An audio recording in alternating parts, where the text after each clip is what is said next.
ಇತ್ತೀಚೆಗಷ್ಟೇ big boss season 11ರಲ್ಲಿ Kannada ಕಿರುತೆರೆ ವೀಕ್ಷಕರನ್ನ entertain ಮಾಡಿ ಅದಾದ ನಂತರ ಒಂದಷ್ಟು ಸಿನಿಮಾಗಳಲ್ಲಿ ಕಾಣಿಸಿಕೊಂಡು ಬೆಳ್ಳಿಪರದೆಯ ವೀಕ್ಷಕರನ್ನು ಕೂಡ ಎಂಟರ್ಟೈನ್ ಮಾಡಿ ಇದೀಗ ಯಾಕೋ ಸಂಗೀತ ಬಾರ್ ಅಂಡ್ ರೆಸ್ಟೋರೆಂಟ್ಗೆ ಅನುಷಾ ರೈ ಅವರು ಹೊರಟಿದ್ದಾರೆ. ಅದು ಯಾಕೆ ಅಂತ ಕೇಳ್ತೀನಿ. ಮೇಡಮ್ ನಮಸ್ತೆ. ಯಾಕೆ ಸಂಗೀತ ಬಾರ್ ಅಂಡ್ ರೆಸ್ಟೋರೆಂಟ್ ಹೊರಟಿದ್ದೀರಾ ಅಂತ? ನಮಸ್ತೆ. ಸಂಗೀತ ಬಾರ್ ಅಂಡ್ ರೆಸ್ಟೋರೆಂಟ್ ಕಡೆ ಬನ್ನಿ, ನಿಮ್ಮನ್ನು ಕರ್ಕೊಂಡು ಹೋಗ್ತೀನಿ ಆ್ಯಂಡ್ ಇಡೀ ಕರ್ನಾಟಕ ಜನತೆನೂ ಕರ್ಕೊಂಡು ಹೋಗ್ತೀನಿ. ನಾನೊಬ್ಳೇ ಅಲ್ಲ, ನಿಮ್ಮೆಲ್ಲರೂ ಕರ್ಕೊಂಡು ಹೋಗೋದಕ್ಕೆ ಬಂದಿದ್ದೀನಿ. ಯೂಶುವಲಿ ಗಂಡಸರು ಹೋಗ್ತಾರೆ ಬಾರ್ ಅಂಡ್ ರೆಸ್ಟೋರೆಂಟ್ಗೆ, ನೀವು ಹೋಗ್ತಿದ್ದೀರಲ್ಲ ಅಂತ. ನಂದೇ ಅದು ಆ ಸಂಗೀತ. ಸೊ ಈ ಸಿನಿಮಾದಲ್ಲಿ ನನ್ನ ಪಾತ್ರದ ಹೆಸರು ಸಂಗೀತ ಮತ್ತೆ ಸಾಹಿತ್ಯ ಅಂತ. ಒಂದು ಅದ್ಭುತವಾದ ಕತೆ ಆ್ಯಂಡ್ ಶ್ರೀಶ್ರಿಕೆಯಲ್ಲಿ ಏನು ನೋಡ್ತೀರಾ, ಸಂಗೀತ ಬಾರ್ ಅಂಡ್ ರೆಸ್ಟೋರೆಂಟ್, ಇದು ದೇವರ ತಾಣ ಅಂತ. ಸೊ ಒಂದೇ ಶ್ರೀಶ್ರಿಕೆಯಲ್ಲಿ 2 ಕತೆ ಇರುವಂಥ ಒಂದು ಅದ್ಭುತವಾದ ಒಂದು ಸಿನಿಮಾ ನಾನು ಮಾಡ್ತಾ ಇರೋದು. ಆ್ಯಂಡ್ ಸಾಕಷ್ಟು ಕತೆಗಳ ಮಧ್ಯೆ ಈ ಒಂದು ಕತೆ ನನಗೆ ತುಂಬ ಇಂಪ್ರೆಸ್ ಮಾಡ್ತು. ಯಾಕೆಂದರೆ ನನ್ನ ಪಾತ್ರಕ್ಕೆ ತುಂಬ ತೂಕ ಇರುವಂಥದ್ದಿರ್ಬೋದು ಆ್ಯಂಡ್ ಕೋಮಲ್ ಸರ್ ಜೊತೆ ಆ್ಯಕ್ಟ್ ಮಾಡ್ತಿರೋದಿರ್ಬೋದು ಆ್ಯಂಡ್ ಹಾಸ್ಯ ಕಲಾವಿದರಲ್ಲಿ ದಿಗ್ಗಜರು ಅವರು ಒಳ್ಳೊಳ್ಳೆ ಸಿನಿಮಾಗಳನ್ನ ಮಾಡಿದ್ದಾರೆ. ಆ್ಯಂಡ್ ಪ್ಯಾರ್ಗೆ ಆಗ್ಬಿಟ್ಟಿದೆ ಸಾಂಗ್ಸ್, ಇದೆಲ್ಲ ನೋಡಿಕೊಂಡು ಬೆಳೆದಿರೋ ಅಂಥವಳು ನಾನು. ಆ್ಯಂಡ್ ಈಗಲೂ ನನಗೆ ನೆನಪಿದೆ ಐಶ್ವರ್ಯ ಸಿನಿಮಾದಲ್ಲಿ ಅವ್ರು ಮಾಡಿದಂಥ ಒಂದು ಇದು ನನಗೆ ಈಗಲೂ ಅದೊಂಥರ ಸೊ ಅದನ್ನ ನೋಡ್ಕೊಳ್ತಾ ಬೆಳೆದಿದೆ ನಾನು. ಈಗ ಅವರೊಟ್ಟಿಗೆ ಆ್ಯಕ್ಟ್ ಮಾಡ್ತಿದ್ದೀನಿ ಅಂತ ಅಂದಾಗ ತುಂಬ ಖುಷಿ ಆಗುತ್ತೆ. ಆ್ಯಂಡ್ ವೆರಿ ಪ್ರೊಫೆಷ್ನಲ್ ಟೀಮ್ ಅಂತಲೇ ಹೇಳ್ಬೋದು. ಆ್ಯಂಡ್ ನಮ್ಮ ಡೈರೆಕ್ಟರ್ಸ್ ಅವರು very responsible, very professional. And ಅವರು ಒಂದು ಹೇಳ್ದಂಥ ಒಂದು ಕತೆ ನರೇಟ್ ಮಾಡಿದಂಥ ರೀತಿನೇ ನಾನು ತುಂಬ ಇಂಪ್ರೆಸ್ ಮಾಡ್ತು. ಆ್ಯಂಡ್ ಅವ್ರದ್ದೇ ಒಂದು ರೀತಿನಲ್ಲಿ ಒಂದು ಪರ್ಫೆಕ್ಟ್, ನಾನು ಹಿಂಗೆ ಇರ್ಬೇಕು, ಹಿಂಗೆ ಮಾಡ್ಬೇಕು, ಹಿಂಗೆ ಮಾಡ್ತೀನಿ ಅನ್ನೋ ಒಂದು ನೇರ ನುಡಿಯಲ್ಲಿರುವಂಥವ್ರು. ಆ ಒಂದು ಈ ಥರದೊಂದು ಟೆಕ್ನಿಕಲ್ ಟೀಮ್ ಜೊತೆ ಆ್ಯಂಡ್ ಅದ್ಭುತವಾದ ಕಾಸ್ಟಿಂಗ್ ಇದೆ. ಮೇಘನಾ ಮ್ಯಾಮ್ ಇದ್ದಾರೆ, ಕೋಮಲ್ ಸರ್ ಇರ್ಬೋದು ಆ್ಯಂಡ್ ಸಿರಿ ಅವ್ರು ಇರ್ಬೋದು. ತುಂಬ ಒಳ್ಳೆ ಕಾಸ್ಟಿಂಗ್ ಇದೆ, ಒಳ್ಳೆ ಕತೆ ಇದೆ ಆ್ಯಂಡ್ ಒಳ್ಳೊಳ್ಳೆ ಜಾಗಗಳಲ್ಲಿ ಶೂಟ್ ಮಾಡ್ತಾ ಇದ್ದಾರೆ. ಅದ್ಭುತವಾದ ಟೆಕ್ನಿಷಿಯನ್ಸ್ ಇದ್ದಾರೆ.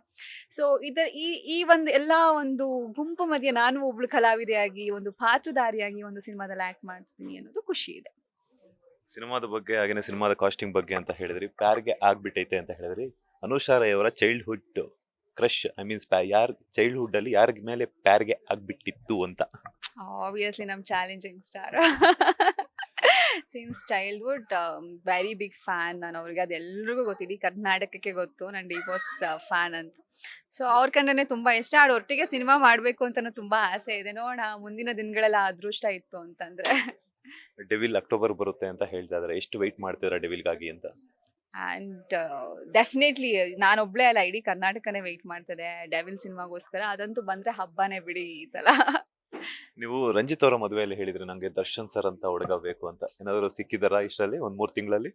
3 ತಿಂಗಳಲ್ಲಿ ಇನ್ನೂ ಯಾರೂ ಸಿಕ್ಕಿಲ್ಲ. ದರ್ಶನ್ ಸರ್ ಥರ ನೋಡೋಕ್ಕೆ ದರ್ಶನ್ ಸರ್ ಥರ ಇರೋ ಹುಡುಗ ಇಷ್ಟ. ಆ್ಯಂಡ್ ತುಂಬ ಪ್ರೀತಿ ಮಾಡುವಂಥ ಹುಡುಗ ಇಷ್ಟ. ಆ್ಯಂಡ್ ನನ್ನನ್ನು ನಾನಾಗಿ ಇಷ್ಟಪಡಬೇಕು ಆ್ಯಂಡ್ ನನ್ನ ಫ್ಯಾಮಿಲಿಗೆ ರೆಸ್ಪೆಕ್ಟ್ ಮಾಡಬೇಕು.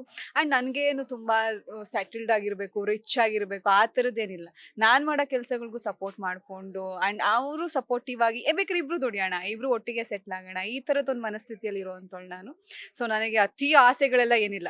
ನನ್ನನ್ನು ಗೌರವ, ಐ ಮೀನ್ ರೆಸ್ಪೆಕ್ಟ್ಫುಲ್ ಆಗಿ ಒಂದು ಪ್ರೀತಿಯಿಂದ ನೋಡಿಕೊಂಡ್ರೆ ಸಾಕು. ಆ ಥರದ್ದೊಂದು ಹುಡುಗ ಸಿಕ್ಕರೆ ಡೆಫಿನೆಟ್ಲಿ ಎಸ್. ಬಟ್ ಈಗ ಸದ್ಯಕ್ಕೆ ಸಿನಿಮಾ ಈವೆಂಟ್ಸ್ ಇದೇ ಕೆಲಸಗಳ ಬಗ್ಗೆ ಕಾನ್ಸಂಟ್ರೇಷನ್ ಮಾಡ್ತಿರೋದ್ರಿಂದ ನಾನು ಎಲ್ಲೂ ಹೋಗೋಕ್ಕಾಗಿಲ್ಲ. ಯಾರು ಹೊಸಬ್ರು ಪರಿಚಯನೂ ಆಗಿಲ್ಲ ನನಗೆ. ಸೊ ಹಾಗೆ ಬಿಗ್ ಬಾಸ್ ನಂತರ ಅನುಷಾ ರೈ ಅವರ ಲೈಫಲ್ಲಿ ಒಂದಷ್ಟು ಚೇಂಜಸ್ ಆಯ್ತು. ಇತ್ತೀಚೆಗೆ ಏನಾದ್ರು ಚೇಂಜಸ್ ಆಗಿದೆಯಾ ಅಂತ? ಮುಂಚೆ ಸ್ವಲ್ಪ ಜನ ಇಷ್ಟಪಡ್ತಿದ್ರು, ಅಂದರೆ ನನ್ನ ಏಜ್ನವರು, ಒಂದು ಯೂತ್ಸ್ ಏನು ಅವ್ರು ಇಷ್ಟಪಡ್ತಿದ್ರು. ಇವಾಗ ತುಂಬ ಚಿಕ್ಕ ಮಕ್ಕಳಿಂದ ಹಿಡಿದು ಅಜ್ಜಿ ತಾತನವ್ರಿಗೂ ಇಷ್ಟಪಡ್ತಾರೆ. ಕರ್ನಾಟಕದಲ್ಲಿ ಮೂಲೆ ಮೂಲೆಗೆ ಹೋದ್ರೂ ತುಂಬ ಇಷ್ಟಪಡುವಂಥ ಜನ ಇದ್ದಾರೆ. ಆ್ಯಂಡ್ ತುಂಬ ಪಾಸಿಟಿವ್ ಆಗಿ ಆಕ್ಸೆಪ್ಟ್ ಮಾಡಿದ್ದಾರೆ. ಅದು ಖುಷಿ ಇದೆ. ಯಾಕಂದರೆ ಎಲ್ಲೂ ನೆಗೆಟಿವ್ ಮಾಡ್ಕೊಳ್ದೆ ತುಂಬ ಪಾಸಿಟಿವ್ ಆಗಿ ನನ್ನನ್ನು ಜನ ಆಕ್ಸೆಪ್ಟ್ ಮಾಡಿರೋದು ನೋಡಿದಾಗ ಅದಕ್ಕಿಂತ ಇನ್ನೇನು ಬೇಕಲ್ವಾ ಖುಷಿ. ಯಾಕಂದರೆ ಎಲ್ಲೋ ನೆಗೆಟಿವ್ ಅವಾಗವಾಗ ಒಂದು ಚೂರು ಅಲ್ಲಿ ಇಲ್ಲಿ ಆಗ್ತಿರುತ್ತೆ. ಬಟ್ ಅದನ್ನು ಮೀರಿಸಿ ಪಾಸಿಟಿವ್ ಆಗಿ ನನ್ನನ್ನು ಮನೆ ಮಗಳು ಅಂತ ಆಕ್ಸೆಪ್ಟ್ ಮಾಡಿರೋದು. ಈವನ್ ಬಿಗ್ ಬಾಸ್ ಅಲ್ಲಿ ಆಚೆ ಬಂದಾಗ್ಲೂ ಎಲ್ಲರೂ ಹೇಳ್ತಾ ಇದ್ದಂಥ ಟೈಟಲ್ಲು, ನೀವು ಬಿಗ್ ಬಾಸ್ ಅಲ್ಲಿ ಸೋತಿರ್ಬೋದು ಬಟ್ ಜನರು ಮನ್ಸ್ನಾಗ ಗೆದ್ದಿದ್ದೀರಾ ಅಂತ ಹೇಳಿದಿರ್ಬೋದು. ಈಗ ನಾನು ರೀಸೆಂಟಾಗಿ ಧರ್ಮಸ್ಥಳಕ್ಕೆ ಅಲ್ಲಿ ಎಲ್ಲೆಲ್ಲಿ ಓಡಾಡಿದೆ, ಈವನ್ ಚಾಮುಂಡಿ ಬೆಟ್ಟಕ್ಕೆ ಎಲ್ಲಿ ಹೋದ್ರೂ ಅಷ್ಟು ಪ್ರೀತಿಯಿಂದ ಆಕ್ಸೆಪ್ಟ್ ಮಾಡೋದು ನೋಡಿದಾಗ ತುಂಬ ಚೇಂಜಸ್ ಅನಿಸುತ್ತೆ ಲೈಫಲ್ಲಿ. ಸೊ ಅದನ್ನು ಹಾಗೆ ಉಳಿಸ್ಕೋಬೇಕು ಅಂದರೆ ಒಳ್ಳೊಳ್ಳೆ ಸಿನಿಮಾಗಳನ್ನ ಮಾಡಬೇಕು. ಸೊ ತಾಯಿ ಆಶೀರ್ವಾದ ಇದ್ದರೆ ಇದೇ ರೀತಿ ಒಳ್ಳೊಳ್ಳೆ ಕಂಟೆಂಟ್ಸ್ ಇರೋಂಥ ಸಿನಿಮಾಗಳನ್ನ ಬಂದಾಗ ಡೆಫಿನೆಟ್ಲಿ ಆ ಒಂದು ಪ್ರೀತಿನ ಹಾಗೆ ಉಳಿಸ್ಕೊಂಡು ಹೋಗೋದಕ್ಕೆ ಪ್ರಯತ್ನ ಪಡ್ತೀನಿ. ಮಾತಾಡ್ತಾ ಹೇಳ್ತಾ ಇದ್ರೆ ನೆಗೆಟಿವ್ ಕೂಡ ಅಲ್ಲಲ್ಲಿ ಬರ್ತಾ ಇರುತ್ತೆ ಅಂತ ಹೇಳ್ಬಿಟ್ಟು, ಅಂತ ನೆಗೆಟಿವ್ ಕಮೆಂಟ್ಸ್ ಆಗಿರ್ಬೋದು, ನೆಗೆಟಿವ್ ಮಾತಾಡುವಂತವ್ರಿಗೆ ಅನುಷಾ ರೈ ಅವರ ರಿಯಾಕ್ಷನ್ ಏನು ಅಂತ? ನೆಗೆಟಿವ್ ಕಮೆಂಟ್ ಮಾಡೋರು ನಾನು ಎಲ್ಲ ಕಮೆಂಟ್ಸ್ಗಳನ್ನೂ ಓದ್ತೀನಿ ಆಯಿತಾ. ನೆಗೆಟಿವ್ ಕಮೆಂಟ್ಸ್ ಮಾಡೋರು ಪ್ರೊಫೈಲ್ಸ್ಗಳನ್ನೂ ಓಪನ್ ಮಾಡಿ ನೋಡ್ತೀನಿ. ಲೈಕ್ 0 ಫಾಲೋವರ್ಸ್, ಡಿ ಪಿ ಇರಲ್ಲ, ಆ್ಯಂಡ್ ಅವ್ರು ಅಂದರೆ ನಮ್ಮನ್ನು ಫಾಲೋನು ಮಾಡ್ತಿರಲ್ಲ, ಬಟ್ ಬರ್ತಾರೆ ನೆಗೆಟಿವ್ ಕಮೆಂಟ್ಸ್ ಹಾಕ್ತಾರೆ. ಐ ಡೋಂಟ್ ನೋ ಅದು ಯಾಕೆ ಆ ಥರ ಸ್ಯಾಡಿಸ್ಟ್ಗಳು ಇರ್ತಾರೆ ಅಂತ. ಬಟ್ ನಿಜವಾಗ್ಲೂ ಪಾಸಿಟಿವ್ ಕಮೆಂಟ್ಸ್ ಹಾಕೋರು ಜನ ಜಾಸ್ತಿ ಇದ್ದಾರೆ. ಈಗ ಎಲ್ಲೋ ಒಂದು ನೆಗೆಟಿವ್ ಬಂದಾಗ ಇನ್ನು 100 ಕಮೆಂಟ್ಸಲ್ಲಿ ಇನ್ನು 99 ಒಳ್ಳೆ ಕಮೆಂಟ್ ಬಂದಾಗ ಅದನ್ನ ನೋಡಿ ಖುಷಿ ಪಡೋಣ. ಇನ್ನು ಒಂದು ಇರ್ತಾರೆ, ಏನೂ ಮಾಡೋಕ್ಕಾಗಲ್ಲ. ಯಾರನ್ನೂ ಮೆಚ್ಚಿಸೋಕ್ಕಂತೂ ಆಗಲ್ಲ. ನಮ್ಗೆ ಏನಾದರೂ ಒಂದು ಹುಡುಕ್ತಾರೆ. ಸೊ ಆ ಥರ ಇದ್ದಾಗ ಏನೂ ಮಾಡೋಕ್ಕಲ್ಲ. ನೆಗೆಟಿವ್ ಕಮೆಂಟ್ಸ್ ಹಾಕೋರು ಯಾರು ಅಂದರೆ, ನಾನು ಇದನ್ನು ತುಂಬ ಕಡೆ ಹೇಳಿದ್ದೀನಿ ಕೂಡ, ಯಾರಿಗೆ ಅವರ ಜೀವನದ ಮೇಲೆ ಇಂಟ್ರೆಸ್ಟ್ ಇರಲ್ಲ, ಲೈಫಲ್ಲಿ ಏನೋ ಅಚೀವ್ ಮಾಡಬೇಕು ಅಂತ ಅಂದ್ಕೊಂಡಿರಲ್ಲ, ಆ್ಯಂಡ್ ಅವ್ರ ತಂದೆ ತಾಯಿ ಗೌರವ ಕೊಡ್ತಿರಲ್ಲ, ಲೈಫಲ್ಲಿ ಅವರಿಗೆ ಆಸೆ ಕನಸುಗಳೇ ಇರಲ್ಲ. ಸೊ ಅಂಥವ್ರು ಒಂದು ಸ್ಯಾಡಿಸ್ಟ್ ಮೆಂಟಾಲಿಟಿಯಿಂದ ಬಂದು ಕಮೆಂಟ್ಸ್ ಹಾಕ್ತಾರೆ. ಸೊ ಅಂಥವ್ರ ಬಗ್ಗೆ ನಾವು ಯಾಕೆ ತಲೆ ಕೆಡಿಸ್ಕೋಬೇಕು? ಇಲ್ಲಿ ನಮ್ಮನ್ನು ಇಷ್ಟು ಜನ ಪ್ರೀತಿಸೋರು ಇದ್ದಾರೆ, ಒಳ್ಳೆ ಅಪ್ಪ ಅಮ್ಮ ಇದ್ದಾರೆ, ಆ್ಯಂಡ್ ನಮ್ಮನ್ನು ಕೂಡ ದೇವ್ರು ಚೆನ್ನಾಗಿಟ್ಟಿದ್ದಾನೆ. ಆ್ಯಂಡ್ ಅದೇ ಈಗ ನಮಗೆ ಒಂದು ಜನನ ಈಗ ನಾವು ಹೋಗ್ಬಿಟ್ಟು ಒಂದು ಪ್ರೀತಿನ ಒಂದು ಕಮೆಂಟ್ ಹಾಕ್ತೀವಿ, ನಾವು ಒಂದು ಗಾಸಿಪ್ಸು ಮಾತಾಡಲ್ಲ, ಇನ್ನೊಬ್ಬರ ಬಗ್ಗೆ ನೆಗೆಟಿವು ಮಾತಾಡಲ್ಲ.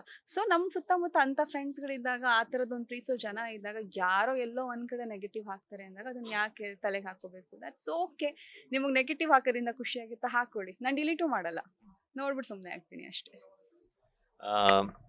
ಬಿಗ್ ಬಾಸ್ ಸೀಸನ್ 11 ಅಂತೂ ಕಂಪ್ಲೀಟ್ ಆಯ್ತು. ಈಗ 12ಗೆ ಶುರುವಾಗೋದಕ್ಕೆ ಇನ್ನೇನು ಕೆಲವೇ ದಿನಗಳಷ್ಟೇ ಬಾಕಿ ಇದೆ. ನಿನ್ನೆ ಅಷ್ಟೇ ಕಲರ್ಸ್ ಕನ್ನಡ ಆಗಿರ್ಬೋದು ಅಥವಾ ಕಿಚ್ಚ ಸುದೀಪ್ ಅವರಾಗಿರ್ಬೋದು, ಸೀಸನ್ 12ಕ್ಕೆ ಕಿಚ್ಚ ಸುದೀಪ್ ಅವರೇ ಸಾರಥ್ಯವನ್ನು ವಹಿಸ್ತಾ ಇದ್ದಾರೆ. ಅದ್ರ ಜೊತೆಗೆ ಇನ್ನೊಂದಷ್ಟು 4 ಸೀಸನ್ಗಳನ್ನು ಕೂಡ ನಾನೇ ನಿರೂಪಣೆಯನ್ನ ಮಾಡ್ತೀನಿ ಅಂತಲೂ ಕೂಡ ಹೇಳಿದ್ದಾರೆ. ಎಷ್ಟು ಖುಷಿ ಕೊಡ್ತಿದೆ. ಆಗ ನಿಮ್ಮನ್ನ ಈ ಹಿಂದೆ ಬಿಗ್ ಬಾಸ್ ಇಂದ ಹೊರಗಡೆ ಬಂದ್ಮೇಲೆ ಇಂಟರ್ವ್ಯೂ ಮಾಡಿದಾಗಲೂ ಸುದೀಪ್ ಅವರು ನಾನು ಹೋಸ್ಟ್ ಮಾಡಲ್ಲ ಅಂತ ಹೇಳಿದ್ರು. ಅವಾಗ ಕೇಳಿದಾಗ ಬೇಜಾರಾಗ್ತಿದೆ, ಹಂಗೆ ಹಿಂಗೆ ಅಂತ ಹೇಳ್ತಿದ್ರಿ. ಸೊ ಇವಾಗ ಎಷ್ಟು ಖುಷಿ ಕೊಡ್ತಿದೆ ಅವರೇ ಹೋಸ್ಟ್ ಮಾಡ್ತಿರೋದ್ರಿಂದ? ಡೆಫಿನೆಟ್ಲಿ ತುಂಬ ಖುಷಿ ಆಗುತ್ತೆ. ಬಿಕಾಸ್ ಆ ಬಿಗ್ ಬಾಸ್ ಅನ್ನೋ ವೇದಿಕೆನ ಬಿಗ್ ಬಾಸ್ ಅಂತ ಅನ್ಸ್ಕೊಳ್ಳೋದೇ ಬಹುಶಃ ಸುದೀಪ್ ಸರ್ ಅನ್ಸುತ್ತೆ. ಐ ಡೋಂಟ್ ನೋ, ವಾಯ್ಸ್ ನಾವು ಇದು ಬಿಗ್ ಬಾಸ್ ಅಂತ ಕೇಳ್ತಿದ್ದು ವಾಯ್ಸ್ ಅಷ್ಟೇ ನನಗೆ ಗೊತ್ತವ್ರು ಯಾರು ಅಂತ ನನಗೆ ಗೊತ್ತಿಲ್ಲ. ಬಟ್ ನಮ್ಮ ಕಣ್ಣಲ್ಲಿ ನಾವು ಬಿಗ್ ಬಾಸ್ ಅಂತ ನೋಡಿದ್ದೆ ಸುದೀಪ್ ಸರ್ನ. ಸೊ ಆ ಒಂದು ಶೋನ ಅವರೇ ನಡೆಸ್ಕೊಡ್ಬೇಕು, ಅವ್ರು ನಡೆಸ್ಕೊಟ್ರೇ ಚಂದ. ಆ್ಯಂಡ್ ಸತತ ಸೀಸನ್ 1 ಸೀಸನ್ 11ವರೆಗೂ ಅವರೇ ನಡೆಸ್ಕೊಟ್ಟಿರೋದ್ರ ಕಾರಣ ನಾವು ಬೇರೆ ಯಾರನ್ನೂ ಇಮ್ಯಾಜಿನ್ ಮಾಡೋಕ್ಕಾಗದೇ ಇಲ್ಲ ಆ ಒಂದು ಜಾಗದಲ್ಲಿ. ಆ್ಯಂಡ್ ಅವ್ರು ಮಾಡುವಂಥ ಒಂದು ಪಂಚಾಯತ್ ಇರ್ಬೋದು, ಅವ್ರು ಕೊಡುವಂಥ ಒಂದು ಸಜೆಷನ್ಸ್ ಇರ್ಬೋದು, ಅವರು ಹೇಳ್ಕೊಡೋವಂಥ ಮಾತುಗಳಿರ್ಬೋದು, ಅದನ್ನು ಬಹುಶಃ ಐ ಡೋಂಟ್ ನೋ ಬೇರೆಯವ್ರ ಕೈಲಿ ಎಷ್ಟು ನಿಭಾಯಿಸೋಕ್ಕೆ ಸಾಧ್ಯ ಇದೆ ಅಂತ ಅನ್ನೋದು. ಆ್ಯಂಡ್ ನಮ್ಗೆ ಇಮ್ಯಾಜಿನೇಷನ್ ಬರೋದು ಇಲ್ಲ. ಈವನ್ ನಿಮ್ಗೂ ಬಿಗ್ ಬಾಸ್ ಅಂದರೆ ಸುದೀಪ್ ಸರೇ ಫಸ್ಟ್ ಬರ್ತಾರೆ, ಕಂಟೆಸ್ಟೆಂಟ್ಸ್ ಎಲ್ಲ ಸೆಕೆಂಡ್ರಿ. ಬಿಕಾಸ್ ಎವ್ರಿ ಸೀಸನ್ ಕಂಟೆಸ್ಟೆಂಟ್ಸ್ಗಳು ಚೇಂಜ್ ಆಗ್ತಿರ್ತಾರೆ. ಬಟ್ ಆಮೇಲೆ ನಮಗೆ ಟೆಕ್ನಿಷಿಯನ್ಸು ಯಾರು ಅಂತ ಗೊತ್ತಿರಲ್ಲ. ಅಲ್ಲಿ ಬಿಗ್ ಬಾಸ್ ಇಂದ ಅಷ್ಟು ಜನ ಕೆಲಸ ಮಾಡ್ತಿರ್ತಾರೆ, ನಮ್ಗೆ ಯಾರೂ ಗೊತ್ತಿಲ್ಲ. ನಮಗೆ ಗೊತ್ತಿರೋ ಸುದೀಪ್ ಸರ್ ಅಷ್ಟೇ, ಬಿಗ್ ಬಾಸ್ ಮನೆ ಸುದೀಪ್ ಸರ್, ಸೊ ಅಷ್ಟೇ ಗೊತ್ತಿರೋದು. ಸೊ ಆ ಶೋನ ಅವರೇ ನಡೆಸ್ಕೊಟ್ರೆ ಚಂದ ಅಂತ ಅನಿಸ್ತಾ ಇತ್ತು. ಆ್ಯಂಡ್ ಅವರೇ ನಡೆಸ್ಕೊಡ್ತಾರೆ ಅಂತಲೂ ಒಂದು ಭರವಸೆ ಇತ್ತು. ಈಗ ಫೈನಲಿ ನಿನ್ನೆ ಸುದ್ದಿಗೋಷ್ಠಿನಲ್ಲಿ ಸುದೀಪ್ ಸರೇ ನಡೆಸ್ಕೊಡ್ತಿದ್ದಾರೆ ಅನ್ನೋದು ಗೊತ್ತಾದಾಗ ತುಂಬ ಖುಷಿ ಆಯಿತು. ನೀವು ಸೋಷಿಯಲ್ ಮೀಡಿಯಾದ ಜೊತೆ ಯಾವಾಗಲೂ ನಂಟು ಇಟ್ಕೊಂಡಿರೋದ್ರಿಂದ ಈಗಾಗಲೇ ಬಿಗ್ ಬಾಸ್ ಸೀಸನ್ಗೆ ಇಂತಿಂಥವ್ರು ಹೋಗ್ತಾರೆ ಅಂತ ಹೇಳ್ಬಿಟ್ಟು ಒಂದಷ್ಟು ವಿಡಿಯೋಸನ್ನು ಶೇರ್ ಮಾಡ್ತಿರ್ತಾರೆ ಒಂದಷ್ಟು ಸೋಷಿಯಲ್ ಮೀಡಿಯಾ ಇನ್ಫ್ಲೂಯೆನ್ಸರ್ಸ್ ಎಲ್ಲ. ಸೊ ನಿಮಗೆ ಏನಾದರೂ ಐಡಿಯಾ ಇದೆ ಇಂಥವ್ರು ಹೋಗ್ಬೋದು ಅಂತ? ಬಟ್ ಆ್ಯಸ್ ಆಫ್ ನಾವು ಸೋಷಿಯಲ್ ಮೀಡಿಯಾ ನೋಡೋಷ್ಟು ಟೈಮೇ ಇರಲ್ಲ. ಏಕೆಂದರೆ ಇವೆಂಟ್ಸು, ಫಂಕ್ಷನ್ಸು, ಶೂಟಿಂಗ್ಸು, ಇದ್ರ ಮಧ್ಯದಲ್ಲಿ ಫ್ಯಾಮಿಲಿ ಆ್ಯಂಡ್ ನಮ್ಮ ಸೆಲ್ಫ್ ಕೇರ್ ಇದನ್ನು ಮಾಡ್ಕೊಂಡಿರೋ ಕಾರಣ ಜಾಸ್ತಿ ಏನು ನಂಗೆ ಸೋಷಿಯಲ್ ಮೀಡಿಯಲ್ಲಿ ಅಷ್ಟು ನೋಡೋಕ್ಕಾಗ್ತಿಲ್ಲ. ಆ್ಯಂಡ್ ಬಟ್ ಯಾರು ಬರ್ತಾರೆ ಅನ್ನೋದು ಗೊತ್ತಿಲ್ಲ. ಬರೋ ಅಷ್ಟು ಜನ ಕಂಟೆಸ್ಟೆಂಟ್ಸ್ಗೆ ಆಲ್ ದಿ ವೆರಿ ಬೆಸ್ಟ್. ನಿಮಗೆ ಸಿಗುವಂಥ ಒಂದು ವೇದಿಕೆನ ತುಂಬ ಚೆನ್ನಾಗಿ ಉಪಯೋಗಿಸ್ಕೊಳ್ಳಿ ಅಂತ ಹೇಳ್ತೀನಿ. ಆ್ಯಂಡ್ ನಾನು ಕೆಲವೊಮ್ಮೆ ಏನಾದರೂ ಮಿಸ್ಟೇಕ್ಸ್ ಏನು ಮಾಡ್ಕೊಂಡಿರ್ತೀನಿ, ಆ ಥರ ಮಿಸ್ಟೇಕ್ಸ್ಗಳು ದಯವಿಟ್ಟು ಮಾಡ್ಕೋಬೇಡಿ, ಪ್ರಿಪೇರ್ ಆಗಿರಿ. ಆ್ಯಂಡ್ ನಿಮಗೆ ಕಾಲ್ ಬಂದಿದ್ದ ದಿನದಿಂದ ನೀವು ಒಳಗಡೆ ಕಾಲಿಡೋವರೆಗೂ ಏನೇನೆಲ್ಲ ಪ್ರಿಪ್ರೇಷನ್ ಮಾಡ್ಕೋಬೇಕು, ಒಂದು ಹೆಂಗೆಲ್ಲ ಸ್ಟ್ರಾಂಗ್ ಮೆಂಟಾಲಿಟೀಸ್ನ ಬೆಳೆಸ್ಕೋಬೇಕು, ಫಿಸಿಕಲಿ ಫಿಟ್ ಇರಬೇಕು, ಮೆಂಟಲಿ ಸ್ಟ್ರಾಂಗ್ ಇರಬೇಕು. ಸೊ ಆ ಒಂದು ಮೆಂಟಾಲಿಟಿಯಿಂದ ಒಳಗೆ ಹೋಗಿ ತುಂಬ ಚೆನ್ನಾಗಿ ಆಟ ಆಡಿ ಬನ್ನಿ ಅಂತ ಹೇಳ್ತೀನಿ. ಮೇಡಮ್, ನಟಿಯಾಗಿ ನಾವು ಆನ್ ಸ್ಕ್ರೀನ್ ಚೆನ್ನಾಗಿ ಕಾಣಿಸ್ಕೋಬೇಕು ಅಂದರೆ ನಮ್ಮ ಫಿಟ್ನೆಸ್ ಆಗಿರ್ಬೋದು, ಸ್ಕಿನ್ ಕೇರ್ ಆಗಿರ್ಬೋದು ತುಂಬ ಇಂಪಾರ್ಟೆಂಟ್ ಆಗಿರುತ್ತೆ. ಅನುಷಾ ರೈ ಅವರ ಸ್ಕಿನ್ ಕೇರ್ ರೂಟೀನ್ ಹಿಂಗೆಲ್ಲ ಇರುತ್ತೆ ಅಂತ? ನನಗೆ ಇವತ್ತರೆಗೂ ನಾನು ಫೇಶಿಯಲ್ಸ್ ಅದೆಲ್ಲ ಏನು ಮಾಡ್ಸೋಕ್ಕೆ ಹೋಗಲ್ಲ. ಸ್ಕಿನ್ ಕೇರ್ ಅಂತಲೇ ಚೆನ್ನಾಗಿ ನೀರು ಕುಡಿಬೇಕು, ಫ್ರೂಟ್ಸ್ ಚೆನ್ನಾಗಿ ತಿನ್ನಬೇಕು, ಚೆನ್ನಾಗಿ ನಿದ್ದೆ ಮಾಡಬೇಕು. ಅವರಲ್ಲಿ ಹ್ಞೂ ಅಂತದೆ, ನಾನು ಇದು ಯಾವುದೂ ಮಾಡಲ್ಲ ಅಂತ.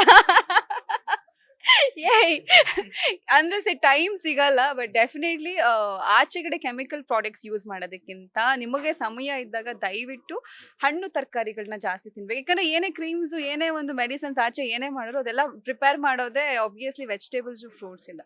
ಸೊ ಅದನ್ನೇ ನಾವು ಇಂಟೇಕ್ ಆಚೆಗಡೆ ಏನು ಹಚ್ತೀವಿ ಅನ್ನೋದಕ್ಕಿಂತ ನಾವು ಏನು ಇಂಟೇಕ್ ಮಾಡ್ತೀವಿ ಅದು ತುಂಬ ಇಂಪಾರ್ಟೆಂಟ್ ಆಗುತ್ತೆ. ಕಣ್ಣು ತುಂಬ ನಿದ್ದೆ, ಒಳ್ಳೆ ಊಟ, ಆ ಒಳ್ಳೆ ಊಟದಲ್ಲಿ ಸಾಕಷ್ಟು ತರಕಾರಿ, ಹಣ್ಣುಗಳು ಇರಬೇಕು. ಆ್ಯಂಡ್ ತುಂಬ ನೀರು ಕುಡಿಬೇಕು. ನೀರು ತುಂಬ ಇಂಪಾರ್ಟೆಂಟ್. ನೀರು ಬಿಟ್ಟರೆ ಸ್ಕಿನ್ ಹೋಗ್ಬಿಡುತ್ತೆ. ಅದು ನಾನು ಎಕ್ಸ್ಪೀರಿಯನ್ಸ್ ಮಾಡಿದ್ದೀನಿ. ಕೆಲವೊಮ್ಮೆ ಈ ಥರ ಹಿಂಗೆಲ್ಲ ಕೂತ್ಕೊಂಡಾಗ ಫುಲ್ ಡೇ ಶೆಡ್ಯೂಲ್ಸ್ ಆದಾಗ ಆ್ಯಂಡ್ ಆಚೆ ಟ್ರಾವೆಲ್ ಮಾಡ್ತಿರ್ಬೇಕಾದ್ರೆ ನೀರು ಕುಡಿಯೋಕ್ಕಾಗಲ್ಲ. ನೀರು ಕುಡ್ದಿಲ್ಲ ಅಂದ್ರೆ ಸ್ಕಿನ್ ಇಮಿಡಿಯೇಟ್ ಆಗಿ ಡಲ್ ಆಗೋದಿರ್ಬೋದು, ಡ್ರೈ ಆಗೋದಿರ್ಬೋದು ಆಗ್ತಾ ಇರುತ್ತೆ. ಸೊ ನೀರೇ ತುಂಬಾ ಇಂಪಾರ್ಟೆಂಟ್ ಸ್ಕಿನ್ ಕೇರ್ಗೆ. ಸೊ ತುಂಬಾ ಚೆನ್ನಾಗಿ ನೀರು ಕುಡಿಬೇಕು. ಟೈಮ್ ಸಿಕ್ದಾಗ ನಿದ್ದೆ ಮಾಡಬೇಕು. ಜಾಸ್ತಿ ಸ್ಟ್ರೆಸ್ ಮಾಡ್ಕೋಬಾರ್ದು. ಸ್ಟ್ರೆಸ್ ಮಾಡ್ಕೊಳ್ದೆ, ಟೆನ್ಷನ್ ಮಾಡ್ಕೊಳ್ದೆ ಒಳ್ಳೆ ಊಟ ಅಂದ್ರೆ ಹೆಲ್ದಿ ಆಗಿರುವಂತ ಊಟ ತಿನ್ಕೊಂಡ್ರೆ ಸ್ಕಿನ್ ತುಂಬಾ ಚೆನ್ನಾಗಿರುತ್ತೆ. ನಟಿ ಆದ್ಮೇಲೆ ಮೇಕಪ್ ಅನ್ನ ಮಾಡ್ಬೇಕಾಗುತ್ತೆ. ಗಂಟೆಗಟ್ಟಲೆ ಔಟ್ಡೋರ್ ಆಗಿರ್ಬೋದು, ಇಂಡೋರ್ ಆಗಿರ್ಬೋದು, ಶೂಟ್ಸ್ ಎಲ್ಲ ಇರುತ್ತೆ. ಮೇಕಪ್ ಇಂದಾನು ಕೂಡ ಒಂದು ಸ್ಕಿನ್ ಎಲ್ಲ ಡ್ಯಾಮೇಜಸ್ ಆಗ್ತಾ ಇರುತ್ತೆ. ಸೊ ಯಾವ ರೀತಿಯಂತಹ ಪ್ರಾಡಕ್ಟ್ಸ್ ಅನ್ನ ಯೂಸ್ ಮಾಡ್ತೀರಾ ನೀವು ಅಂತ? ಡೆಫಿನೆಟ್ಲಿ ಮೇಕಪ್ ಇಂದ ಇರ್ಬೋದು. ಅಂಡ್ ನಮ್ಗೆ every day hair straightening, curling ಅಂತ ಹೀಟ್ ಆಗ್ತಾ ಆಗ್ತಾ ಹೇರ್ ಹಾಳಾಗ್ತಿರುತ್ತೆ, ಸ್ಕಿನ್ ಹಾಳಾಗ್ತಾ ಇರುತ್ತೆ. ಸೊ ಮನೇಲಿ ಏನೇನು ಕೇರ್ ಮಾಡ್ಕೋಬೇಕು ಅದೆಲ್ಲಾನು ತುಂಬಾ ಇಂಪಾರ್ಟೆಂಟ್. ಈಗ ಕರ್ಲ್ ಸ್ಟ್ರೈಟ್ ಮಾಡ್ಕೊಳ್ಳೋದಕ್ಕೂ ಮುಂಚೆ ಹೀಟ್ ಪ್ರೊಟೆಕ್ಟರ್ನ ಹಾಕಬೇಕು, ಸೆರಮ್ಸ್ನ ಹಾಕಬೇಕು. ಆ್ಯಂಡ್ ಫೇಸ್ಗೂ ಅಷ್ಟೇ ಬೆಳಗ್ಗೆ ಎದ್ದ ತಕ್ಷಣನೇ ಫೇಸ್ ಸೆರಮ್ ಏನಿದೆ ಅದನ್ನ ಹಾಕಬೇಕು. ಆ್ಯಂಡ್ ಟೋನರ್ ಹಚ್ಕೋಬೇಕು. ಮಾಯಿಶ್ಚರೈಸರ್, ಸನ್ಸ್ಕ್ರೀನ್ ತುಂಬಾನೇ ಇಂಪಾರ್ಟೆಂಟು. ಸೊ ಬೆಳಗ್ಗೆ ಎದ್ದ ತಕ್ಷಣ ಅದೊಂದು. ಮತ್ತೆ ಐಸ್ ಅಂದ್ರೆ ಇಲ್ಲ ನಿಮ್ಗೆ ಸಾಧ್ಯ ಆದರೆ ಐಸ್ ಕ್ಯೂಬ್ನ ವಾಟರಲ್ಲಿ ಹಾಕ್ಕೊಂಡು ಡಿಪ್ ಮಾಡೋದಿರ್ಬೋದು ಒಂದು 5-10 ನಿಮಿಷ. ಅದಾಗಲಿಲ್ಲ ಅಂತಂದರೆ ನಿಮ್ಗೆ ಆನ್ಲೈನಲ್ಲಿ ಐಸ್ನ ಇಡೋವಂಥದ್ದೇ ಒಂದು ಸಿಗುತ್ತೆ. ಹಿಂಗೆ ಜಸ್ಟ್ ರೋಲರ್ ಥರ ಅದನ್ನು ಅಪ್ಲೈ ಮಾಡ್ಕೊಂಡಾಗ ಸ್ಕಿನ್ ಸ್ವಲ್ಪ ಟೈಟ್ ಇರುತ್ತೆ ಆ್ಯಂಡ್ ಚೆನ್ನಾಗಿರುತ್ತೆ. ಸೊ ಮನೇಲಿ ಏನೇನೆಲ್ಲ ಮಾಡ್ಕೊಳ್ಳೋಕೆ ಸಾಧ್ಯ ಅದನ್ನು ಮಾಡ್ಕೋಬೇಕು. ಅಂದರೆ ಅದಂತೂ ಮಸ್ಟ್ ಆ್ಯಂಡ್ ಶುಡ್. ಬೆಳಗ್ಗೆ ಎದ್ದ ತಕ್ಷಣ ಐಸ್ ಡಿಪ್ ಮಾಡ್ಕೊಬೇಕು. ಅಂಡ್ ಆಗಿದ ತಕ್ಷಣ ಫೇಸ್ ವಾಶ್ ಮಾಡಿಕೊಂಡು ಸೆರಮ್, ಟೋನರ್, ಸನ್ಸ್ಕ್ರೀನ್, ಮಾಯಿಶ್ಚರೈಸರ್. ಅದೇ ಮೇಕಪ್ ಮಾಡೋ ಅವಶ್ಯಕತೆ ಇಲ್ಲದೆ ಇದ್ದಾಗ ಮನೇಲಿ ಇದೊಂದು ರೂಟೀನ್ನ ನೀವು ಎವ್ರಿ ಡೇ ಫಾಲೋ ಮಾಡ್ಕೊಂತ ಬಂದರೆ ಸ್ಕಿನ್ ಹೈಡ್ರೇಟ್ ಆಗಿರುತ್ತೆ, ಚೆನ್ನಾಗಿರುತ್ತೆ, ಗ್ಲೋಯಿಂಗ್ ಇರುತ್ತೆ. ಹೇರ್ ಕೇರು ಕೂಡ ತುಂಬಾ ಇಂಪಾರ್ಟೆಂಟ್ ಆಗಿರುತ್ತೆ. ನೀವೇ ಹೇಳ್ತಾ ಇದ್ರಿ ಸ್ಟ್ರೈಟ್ನಿಂಗ್ ಆಗಿರ್ಬೋದು, ಪಾತ್ರಕ್ಕೆ ತಕ್ಕಂಗೆ ಹೇರ್ ಸ್ಟೈಲ್ ಎಲ್ಲ ಚೇಂಜ್ ಮಾಡ್ಕೊಳ್ತಾ ಇರ್ತಾರೆ. ಇವಾಗ ಯಾವುದೋ ಒಂದು ಇವೆಂಟ್ ಇರುತ್ತೆ, ರೊಟೀನ್ ಆಗಿ ಯಾವಾಗ್ಲೂ ಫ್ರೀ ಏರ್ ಬಿಟ್ಕೊಂಡು ಹೋಗೋಕ್ಕಾಗಲ್ಲ. ಸೊ ಹೇರ್ ಕೇರ್ ಎಲ್ಲ ಹೆಂಗ್ ಮಾಡ್ತಾರೆ? ಎಷ್ಟು ದಿನಕ್ಕೊಮ್ಮೆ ಆಯಿಲ್ ಅಪ್ಲೈ ಮಾಡ್ತೀರಾ? ಅಂಡ್ ಏನಾದರೂ ಹೋಮ್ ರೆಮಿಡೀಸ್ ಏನಾದ್ರು ಟ್ರೈ ಮಾಡ್ತಾರಾ? ಹೇರ್ ಡ್ಯಾಮೇಜ್ ಆಗಿರ್ಬೋದು, ಅಥವಾ ಹೇರ್ಸ್ ಬೆಳೆಯೋದಿಕ್ಕಾಗಿರ್ಬೋದು, ಅಥವಾ ಕೂದಲು ಉದುರುವಿಕೆಗೆ ಏನಾದ್ರು? ಎಸ್, ನಾನು ಶೂಟಿಂಗ್ಸ್ ಇಲ್ದಿದ್ದಾಗೆಲ್ಲ ಯಾವಾಗಲೂ ಆಯಿಲ್ ಅಪ್ಲೈ ಮಾಡ್ತಾನೆ ಇರ್ತೀನಿ. ಇವಾಗ ಇವಾಗ ಇವಾಗ ಮುಗೀತು ಇವೆಂಟ್ ಅಂದರೆ ಮನೆಗೆ ಹೋಗಿ ಆಯಿಲ್ ಹಚ್ಕೊಂಡು ಬೆಳಗ್ಗೆ ಎದ್ದು ನನ್ನ ತಲೆಗೆ ಸ್ನಾನ ಮಾಡೋದಿರುತ್ತೆ. ಆ್ಯಂಡ್ ಶಾಂಪೂಸ್ ಎಲ್ಲರಿಗೂ ಒಬ್ಬೊಬ್ರಿಗೆ ಒಂದೊಂದು ಸೂಟ್ ಆಗುತ್ತೆ. ಸೊ ಯಾವುದು ಅಂತ ನಾನು ಸಜೆಸ್ಟ್ ಮಾಡಲ್ಲ. ಬಟ್ ಆಯಿಲ್ ಏನಂತಂದರೆ ಒಂದು 5 ಥರ ಆಯಿಲ್ ಮಿಕ್ಸ್ ಮಾಡಿ ನಾನು ಹಚ್ಚೋದು. ಆಲ್ಮಂಡ್, ಆಮೇಲೆ ಹರಳೆಣ್ಣೆ, ಕೊಬ್ಬರಿ ಎಣ್ಣೆ, ಆಮೇಲೆ ಕೊಬ್ಬರಿ, ಆಮೇಲೆ 4-5 ಥರ ಆಯಿಲ್ಸ್ ಏನೇನಿರುತ್ತೆ ಅದೆಲ್ಲ ಮಿಕ್ಸ್ ಮಾಡಿ ಅದ್ರ ಜೊತೆಗೆ ಅದನ್ನು ಕಾಯಿಸ್ಬೇಕಾದ್ರೆ ಸ್ವಲ್ಪ ಆಮ್ಲ, ಬೆಟ್ಟದ ನೆಲ್ಲಿಕಾಯಿ ಅಂತ ಏನಿರುತ್ತೆ ಅದು, ತುಳಸಿ ಎಲೆಗಳು, ಹೈಬಿಸ್ಕಸ್, ದಾಸವಾಳದ ಎಲೆ, ಸ್ವಲ್ಪ ಬೇವಿನ ಎಲೆ, ಸ್ವಲ್ಪ ಕರಿಬೇವಿನ ಸೊಪ್ಪು, ಇಷ್ಟನ್ನು ಹಾಕಿ ಸ್ವಲ್ಪ ಕುದಿಸಿ ಅದನ್ನು ಒಂದು ಹದದಲ್ಲಿ ಕುದಿಸಿ ಅದನ್ನು ಅಪ್ಲೈ ಮಾಡ್ಕೊಳ್ತಾ ಬಂದರೆ ಹೇರ್ ಫಾಲ್ ಕಂಟ್ರೋಲ್ ಆಗುತ್ತೆ. ಆ್ಯಂಡ್ ಹೇರು ತುಂಬ ತಿಕ್ಕಾಗಿ ಲಾಂಗ್ ಆಗಿರುತ್ತೆ. ಆ್ಯಂಡ್ ಅದಕ್ಕಿಂತ ಇನ್ನೂ ಬೇರೆ ಹೇರ್ ಕೇರ್ ಅಂತಂದರೆ ಇಂಟೇಕ್ ಏನು ಮಾಡ್ತೀವಿ ಅದು ಕೂಡ ಇಂಪಾರ್ಟೆಂಟ್. ನೀವು ಎವ್ರಿ ಡೇ ಆಮ್ಲ ಜ್ಯೂಸ್. ಸೊ ನಿಮಗೆ ಬರೀ ಆಮ್ಲ ಕುಡಿಯೋಕ್ಕಾಗಲ್ಲ ಅಂತಂದರೆ ಬೀಟ್ರೂಟ್, ಕ್ಯಾರೆಟ್ ಜೊತೆ ಆಮ್ಲ, ಈಗ ABC ಅಂತ ಏನು ಹೇಳ್ತಾರೆ, ಆ್ಯಪಲ್, ಬೀಟ್ರೂಟ್, ಕ್ಯಾರೆಟ್, ಅದನ್ನು ಚೇಂಜ್ ಮಾಡ್ಕೊಡಿ ಆಮ್ಲ, ಬೀಟ್ರೂಟ್, ಕ್ಯಾರೆಟ್ ಅಂತ. ಸೊ ಅದನ್ನು ನೀವು ಕುಡಿತಾ ಬಂದ್ರೂ ನಿಮ್ಮ ಹೇರ್ ಫಾಲ್ ಕಂಟ್ರೋಲ್ ಆಗುತ್ತೆ. ಹೇರ್ ಸ್ವಲ್ಪ ದಟ್ಟವಾಗಿ ಚೆನ್ನಾಗಿರುತ್ತೆ. ಸೊ ಯು ಬೆಟರ್ ಆಮ್ಲ ಜ್ಯೂಸ್ ಕುಡಿಯೋದು. ಈ ಥರದೊಂದು ಆಯಿಲ್ ಮಾಡ್ಕೊಂಡಾಗ ಏನು ಆಚೆಗಡೆ ಸಿಗುತ್ತೆ ಅದೇ ಆಯಿಲ್ಸ್ಗಳನ್ನೇ, ಈಗ ಒಂದೇ ಬ್ರ್ಯಾಂಡ್ ಯೂಸ್ ಮಾಡೋದಕ್ಕಿಂತ ಎಲ್ಲ ಥರ ಒಂದು ನ್ಯಾಚುರಲ್ ಆಗಿ ಸಿಗುವಂಥ ಆಯಿಲ್ನ ತಂದು ನಾವು ಮನೆಯಲ್ಲೇ ಮಾಡ್ಕೊಂಡು ಹಚ್ಕೊಳ್ಳೋದ್ರಿಂದ ಹೇರ್ ತುಂಬ ಚೆನ್ನಾಗಿರುತ್ತೆ. ಸದ್ಯಕ್ಕೆ ನಾನು ಅಷ್ಟೇ ಮಾಡೋದು. ಆ್ಯಂಡ್ ಬೀಟ್ರೂಟ್, ಕ್ಯಾರೆಟ್, ಆಮ್ಲ ಜ್ಯೂಸ್ ಕುಡಿಯೋದ್ರಿಂದ ಸ್ಕಿನ್ ಕೂಡ ತುಂಬ ಚೆನ್ನಾಗಿರುತ್ತೆ. ಎವ್ರಿ ಡೇ ಲೈಕ್ ನಿಮ್ಗೆ ಯಾವಾಗಾದ್ರೂ ತುಂಬ ಹೆವಿ ತಿಂದ್ವಿ, ಇವಾಗ ಸ್ಕಿನ್ ಹಾಳಾಗ್ತಿದೆ, ಡಲ್ ಆಗ್ತಿದೆ, ಆಯಿಲ್ ಆಗ್ತಿದೆ ಫೇಸ್, ಅದು ಪಿಂಪಲ್ಸ್ ಆಗ್ತಿದೆ ಅಂತ ಅಂದಾಗ ಆ ಒಂದು ಇವಾಗ 1 ಟೈಮ್ ಚೆನ್ನಾಗಿ ಊಟ ಮಾಡಿದ್ರೆ ಇನ್ನು 2 ಟೈಮಲ್ಲಿ ಜ್ಯೂಸ್ ಕುಡಿಯೋದು, ಫ್ರೂಟ್ಸ್, ಈ ಥರ ಹೈಡ್ರೇಟಿಂಗ್ ಆಗಿ ಇಟ್ಕೊಂಡಾಗ ಅದಂಗೆ ಬ್ಯಾಲೆನ್ಸ್ ಆಗುತ್ತೆ. ಬಿಕಾಸ್ ಎಲ್ರಿಗೂ 24/7 ಡಯಟ್ ಮಾಡೋಕೆ, ಇನ್ಕ್ಲೂಡಿಂಗ್ ನನ್ನ ಕೈನಲ್ಲೂ ಆಗಲ್ಲ. ಈಗ ನಾನು 1 ಟೈಮ್ ಏನಾದ್ರು ಒಂದು ಒಳ್ಳೆ ಊಟ ಮಾಡಿದೆ ಅಂತಂದರೆ ಇನ್ನೊಂದು ಟೈಮಲ್ಲಿ ಒಂದು ಸ್ವಲ್ಪ ಹೆಲ್ದಿಯಾಗಿ ಸ್ಯಾಲಡ್ಸು, ಫ್ರೂಟ್ಸು, ಈ ಥರ ಜ್ಯೂಸ್, ಹೆಲ್ದಿ ಜ್ಯೂಸ್ಗಳಿರುತ್ತೆ. ಸ್ಪಿನಾಚ್ ಮತ್ತು ಸೆಲರಿ ಜ್ಯೂಸ್ ಕುಡಿಯೋದ್ರಿಂದನೂ ಕೂಡ ನಿಮ್ಮ ಸ್ಕಿನ್ ತುಂಬ ಚೆನ್ನಾಗಿರುತ್ತೆ. ಆ್ಯಂಡ್ ಡ್ರ್ಯಾಗನ್ ಮತ್ತು ಬನಾನಾ ಸ್ಮೂತಿ ಕುಡಿಯೋದ್ರಿಂದ ಸ್ವಲ್ಪ ಟೈಟನ್ ಇರುತ್ತೆ ಸ್ಕಿನ್. ಸೊ ತುಂಬ ಥರ ಜ್ಯೂಸಸ್ಗಳಿದೆ. ನಿಮ್ಗೆ ಯೂಟ್ಯೂಬ್ನಲ್ಲೆಲ್ಲ ನೀವು ನಿಮ್ಮ ಬಾಸ್ ಟಿವಿನಲ್ಲೇ ತೋರಿಸ್ತಾ ಇರ್ತೀರ. ಸೊ ಒಳ್ಳೆ ತರಕಾರಿ ಜ್ಯೂಸ್ಗಳನ್ನ, ಹಣ್ಣಿನ ಜ್ಯೂಸ್ಗಳನ್ನ ಕುಡಿಯೋದ್ರಿಂದ ಸ್ಕಿನ್ ಇರ್ಬೋದು, ಹೇರ್ ಇರ್ಬೋದು, ಆ್ಯಂಡ್ ನಮ್ಮ ಆರೋಗ್ಯ ಇರ್ಬೋದು ತುಂಬ ಚೆನ್ನಾಗಿರುತ್ತೆ. ನಿಮ್ಮ ಸ್ಕಿನ್ ಟೈಪ್ ಯಾವುದು? ಅಂಡ್ ನಿಮ್ಮ ಸ್ಕಿನ್ ಟೈಪ್ ತಕ್ಕಂಗೆ ಯಾವ ರೀತಿಯಂತ ಪ್ರಾಡಕ್ಟ್ಸ್ ಅನ್ನು ಯೂಸ್ ಮಾಡ್ತೀರಾ? ಅದರೊಟ್ಟಿಗೆ ಯಾವ ಸನ್ಸ್ಕ್ರೀನ್ ಅನ್ನು ಯೂಸ್ ಮಾಡ್ತೀರಾ ಅಂತ? ನನ್ನ ಸ್ಕಿನ್ ಟೈಪ್ ಬಂದು ಕಾಂಬಿನೇಷನ್. ಸಮ್ಟೈಮ್ಸ್ ಈಗ ಸ್ವಲ್ಪ ನನಗೆ ಅದೇನೋ ಗೊತ್ತಿಲ್ಲ, ಸ್ವಲ್ಪ ಬಿಸಿಲಿಗೆ ಹೋಗಿ ಬಂದು ಇಮಿಡಿಯೇಟ್ ಟ್ಯಾನ್ ಆಗಿ ಹೋಗ್ಬಿಡ್ತೀನಿ. ಸೊ ಯಾವಾಗಲೂ ಮನೇಲಿರೋಕ್ಕೂ ಆಗಲ್ಲ. ಆ್ಯಂಡ್ ನಾನು ಯೂಸ್ ಮಾಡೋದು ಎಲ್ಲ ಬಾಡಿ ಶಾಪ್ ಇಲ್ಲಾಂದರೆ ಬಾತ್ ಆ್ಯಂಡ್ ಬಾಡಿ ವರ್ಕ್ಸ್, ಈ ಪ್ರಾಡಕ್ಟ್ಸ್ಗಳೇ. ಸೊ ಅದರಲ್ಲಿ ಟೋನರ್, ಮಾಯಿಶ್ಚರೈಸರ್, ಸನ್ಸ್ಕ್ರೀನ್, ಸದ್ಯಕ್ಕೆ ಅದು ಹಾಕಿದ್ರೆ ಸೆರಮ್ ಕೂಡ ಅದೇ ವಿಟಮಿನ್ C ಸೆರಮ್ನ ಯೂಸ್ ಮಾಡ್ತೀನಿ. ಸೊ ಇದು ರೆಗ್ಯುಲರ್ ರೂಟೀನ್ ಅದೇ ಇರುತ್ತೆ. ಶೂಟಿಂಗ್ಸ್ ಎಲ್ಲ ಇತ್ತು ಅಂತ ಅಂದಾಗ ಮೇಕಪ್ ಪ್ರಾಡಕ್ಟ್ಸ್ಗಳು ಈಗ ಅದು ಒಂದೊಂದ್ಸಲ ನಾನು ಡಿಫ್ರೆಂಟ್ ಆಗಿ ಈಗ ಎಲ್ಲಾದ್ರೂ ನಾನು ಏರ್ಪೋರ್ಟ್ನಲ್ಲಿ ಟ್ರಾವೆಲ್ ಮಾಡಬೇಕಾದ್ರೆ ಅಥವಾ ಏನಾದ್ರು ಶಾಪಿಂಗ್ ಹೋದ್ರೆ ಫಸ್ಟ್ ಕಣ್ಣಿಗೆ ಕಾಣಿಸುತ್ತೆ. ಬಟ್ ನಂಗೆ ದೇವ್ರಾಣೆ ಮೇಕಪ್ ಮಾಡ್ಕೊಳಕ್ ಬರಲ್ಲ. ಈ ಮೇಕಪ್ ಆರ್ಟಿಸ್ಟ್ ಬರಬೇಕು, ಅವ್ರ ಕೈಲೇ ನಾನು ಕಿಟ್ನ ಕೊಡ್ತೀನಿ, ಮಾಡ್ಕೊಡ್ತಾರೆ. ನಾನು ಪರ್ಸ್ನಲಿ ಅಪ್ಲೈ ಮಾಡ್ಕೊಳ್ಳೋದು ಇಷ್ಟೇ ಮನೇಲಿ. ನಾನು ಆಚೆ ಹೋಗ್ಬೇಕಂದ್ರೂ ಇಷ್ಟೇ, immediate serum, moisturiser, toner, sunscreen ಹಚ್ಕೊ, ಅದ್ರ ಮೇಲೆ ಸ್ವಲ್ಪ ಕಾಂಪ್ಯಾಕ್ಟ್ ಹಾಕ್ದೆ ಲಿಪ್ಸ್ಟಿಕ್, ಮಸ್ಕಾರ ಹಚ್ಕೊಂಡು ಆಚೆ ಸ್ವಲ್ಪ ಬ್ಲಷ್. ನಾನು ಸದ್ಯಕ್ಕೆ ಅಷ್ಟೇ, ನನಗೆ ಅಷ್ಟೇ ಬರೋದು. ಬಟ್ ಮೇಕಪ್ ಆರ್ಟಿಸ್ಟ್ ಬಂದಾಗ ನೀಟಾಗಿ ಮೇಕಪ್ ಮಾಡ್ತಾರೆ. ಸೊ ನಾನು ಪರ್ಸ್ನಲಿ ಅಷ್ಟೇ ಯೂಸ್ ಮಾಡೋದು. ಕೆಲವೊಬ್ರೆಲ್ಲಾನು ಹೋಮ್ ರೆಮಿಡೀಸ್ ಎಲ್ಲ ಟ್ರೈ ಮಾಡ್ತಾರೆ. ಸೊ ಫ್ರೀ ಇದ್ದಾಗಲ್ಲ ನೀವು ಏನಾದ್ರು ಹೋಮ್ ರೆಮಿಡೀಸ್ ಅಥವಾ ಅಮ್ಮ ಏನಾದ್ರು ಹೇಳ್ತಾ ಇರ್ತಾರ ಹೋಮ್ ರೆಮಿಡೀಸ್ ಆಗಿರ್ಬೋದು, ಕೆಲವರು ಅರಿಶಿನ ಮತ್ತೆ ಹಾಲು ಮೊಸರೆಲ್ಲ ಮಿಕ್ಸ್ ಮಾಡ್ಕೊಂಡು ಪ್ಯಾಕ್ ಮಾಡ್ಕೊಳ್ಳೋಂಥದ್ದು. ನೀವು ಈ ತರ ಹೋಮ್ ರೆಮಿಡೀಸ್ ಜಾಸ್ತಿ ಟ್ರೈ ಮಾಡ್ತಾರಾ? ಬ್ಯೂಟಿ ಪಾರ್ಲರ್ಗೆ ಹೋಗ್ತೀರಾ ಫೇಶಿಯಲ್ ಮಾಡ್ಸೋದಕ್ಕೆ? ನಾನು ಸ್ಟಾರ್ಟಿಂಗಲ್ಲಿ ಹೇಳಿದೆ, ಫೇಶಿಯಲ್ ನಾನು ಇವತ್ತರೆಗೂ ಮಾಡಿಸಿಲ್ಲ. ಬಟ್ ಸ್ಕ್ರಬ್ಸ್ಗಳನ್ನ ಮನೇಲೇ ಮಾಡ್ಕೊಬೋದು. ನಾನು 2 ಟ್ರೈ ಮಾಡಿರೋದು. ಅದು ನಾನೇ ಸುಮ್ಮನೆ ಟ್ರೈ ಮಾಡಿದಾಗ ಅದು ನಂಗೆ ರಿಸಲ್ಟ್ ಸಿಕ್ಕಿದ್ದು. ನನಗೆ ಸಿಕ್ಕಿದ್ದು ಟೊಮೆಟೊ ಮತ್ತು ಹಾಲಿನ ಪುಡಿ, ಅದು ನೆಸ್ಲೆ, ಅದೇ ಹಾಲಿನ ಪುಡಿನೇ ಚೆನ್ನಾಗಿರೋದು. ನೆಸ್ಲೆ ಹಾಲಿನ ಪುಡಿ, ಟೊಮೆಟೊ, ಇದನ್ನ ಒಂದು 10 ಮಿನಿಟ್ಸ್ 20 ಮಿನಿಟ್ಸ್ ಕೈಗೆ ಫೇಸ್ಗೆ ಅಪ್ಲೈ ಮಾಡಿಕೊಂಡ್ರೆ ನಿಮಗೆ ಅದು ಒಂದಿನಕ್ಕೆ ಯಾವುದು ರಿಸಲ್ಟ್ ಸಿಗಲ್ಲ. ಈವನ್ ಬಾಡಿ ಮೇಂಟೈನ್ ಮಾಡಬೇಕು ಅಂದ್ರೆ 3 ತಿಂಗಳು ಬೇಕೇ ಬೇಕು. ಸೊ ಈ ಥರ ನೀವು ಕಂಟಿನ್ಯೂಸ್ ಆಗಿ ಕನ್ಸಿಸ್ಟೆನ್ಸಿ ಮೇಂಟೈನ್ ಮಾಡಿಕೊಂಡು 1 ವಾರ 15 ದಿನ ಮಾಡ್ಕೊಂಡು ಬರೋದ್ರೆ ನೀವೇ ರಿಸಲ್ಟ್ಸ್ನ ನೋಡ್ತೀರಾ. ಆ ಟ್ಯಾನ್ ಡಲ್ ಸ್ಕಿನ್ನಿಂದ ತುಂಬ ಬ್ರೈಟ್ ಆಗಿಬಿಡ್ತೀವಿ ಅನ್ನೋದೆಲ್ಲ ಸುಳ್ಳು. ನಮ್ದೇನು ಒರಿಜಿನಲ್ ಕಲರ್ ಇದೆ ಅದೇ, ಅದನ್ನೇ ಆರೋಗ್ಯವಾಗಿ ಒಬ್ಬ ಗ್ಲೋಯಿಂಗ್ ಆಗಿ ಹೈಡ್ರೇಟಿಂಗ್ ಆಗಿ ಇಟ್ಕೊಳ್ಳೋ ಪ್ರಯತ್ನ ಅಷ್ಟೇ ಇದು. ಸೊ ಹಾಲಿನ ಪುಡಿ, ಟೊಮೊಟೊ ಹಚ್ಚೋದ್ರಿಂದ ಒಂದು ದಿನ 10-15 ನಿಮಿಷ ಹಚ್ಚೋದ್ರಿಂದ ತುಂಬ ಗ್ಲೋ ಇರುತ್ತೆ, ಸ್ಕಿನ್ ಚೆನ್ನಾಗಿರುತ್ತೆ. ಆ್ಯಂಡ್ ಸ್ಕ್ರಬ್ ಏನಾದರೂ ಬೇಕು, ಎಲ್ಲಾದರೂ ಬಿಸಿಲಿಗೆ ಹೋಗಿ ಬಂದಾಗ ಕಾಫಿ ಪುಡಿ, ಸಕ್ಕರೆ, ಸ್ವಲ್ಪ ಜೇನುತುಪ್ಪ, ಇದನ್ನ ಮಿಕ್ಸ್ ಮಾಡಿಕೊಂಡು ಸ್ಕ್ರಬ್ ಮಾಡ್ಕೊಬೋದು ನ್ಯಾಚುರಲ್ ಆಗಿ. ಆವಾಗ ಟ್ಯಾನ್ ಎಲ್ಲ ರಿಮೂವ್ ಆಗುತ್ತೆ. ನಾನು 2 ಪ್ರಾಡಕ್ಟ್ಸ್ ಮನೇಲಿ ಟ್ರೈ ಮಾಡಿರೋದು. ಅನುಶ್ರೀ ಅವರು ಯೋಗ ಮಾಡ್ತಾರಾ ಅಥವಾ ಇಲ್ಲ ಅಂತಂದ್ರೆ ವರ್ಕೌಟ್ ಮಾಡ್ತಾರಾ ಅಂತ? ಇನ್ ಕೇಸ್ ವರ್ಕೌಟ್ ಮಾಡೋದಾದ್ರೆ ಪ್ರೀ ವರ್ಕೌಟ್ ಫುಡ್ ಏನ್ ತಗೊಂತೀರಾ, ಆಫ್ಟರ್ ವರ್ಕೌಟ್ ಫುಡ್ ಏನು ತಗೊಂತಾರೆ ಅಂತ? ಎಸ್, ಸದ್ಯಕ್ಕೆ ಯೋಗ ಇಲ್ಲ, ನಾನು ವರ್ಕೌಟೇ. ನಾನು ತುಂಬ ಇಷ್ಟಪಟ್ಟು ಮಾಡೋದು ವರ್ಕೌಟೇ. ಜಿಮ್ಗೆ ಹೋಗ್ತೀನಿ ಎವ್ರಿಡೇ ಅಂದರೆ ನಂಗೆ ಸಮಯ ಸಿಕ್ಕಾಗೆಲ್ಲ. ಇನ್ನೂ ಮೇಂಟೈನ್ ಮಾಡೋಕ್ಕಾಗಿಲ್ಲ, ಬಿಕಾಸ್ ಸಮಯದ ಅಭಾವ. ಬೆಳಗ್ಗೆ ಎದ್ದರೆ ಕೆಲಸ ಅಂತ ಓಡ್ತಾ ಇರ್ತೀನಿ. 1-2 ದಿನ ಸ್ಕಿಪ್ ಆಗುತ್ತೆ. ಬಟ್ ಎಸ್, ಸಮಯ ಸಿಕ್ಕಾಗ ಏನು ಕೆಲಸ ಇಲ್ಲ ಅಂದರೆ ನಾನು ಬೆಳಗ್ಗೆ ಎದ್ದ ತಕ್ಷಣ ವರ್ಕೌಟ್ಗೆ ಹೋಗೋದು. ಬೆಳಗ್ಗೆ ಏನಂದ್ರೆ ನಾನೊಂದು 9 ಗಂಟೆಗೆ ಜಿಮ್ಗೆ ಹೋಗ್ತೀನಿ ಅನ್ನೋದಾದರೆ ಬೆಳಗ್ಗೆ ಎದ್ದು ಸ್ವಲ್ಪ ಓಟ್ಸ್ ಹೆಂಗೆ ಮಾಡ್ಕೊಳ್ತೀನಿ ಅಂತಂದರೆ 2 ಥರ ಮಾಡ್ಕೊತೀನಿ ನಾನು.